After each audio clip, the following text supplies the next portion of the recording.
Umdlalo wasemuva wamaZulu FC uSandile Mthethwa uveze izizathu eziholele ekutheni ashiye ku-Orlando Pirates Gubhukani.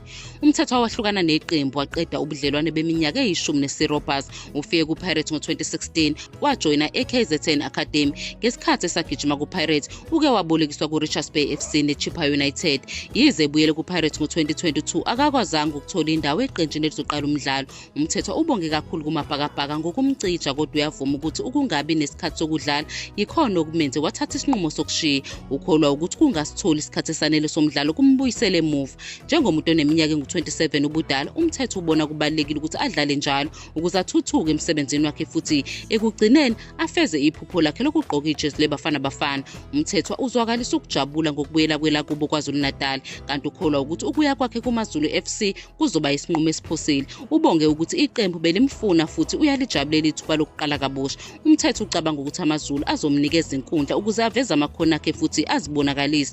Uyazethemba ukuthi uthatha isinqumo esihle sokushiya iPirates wayojoyina amaZulu FC.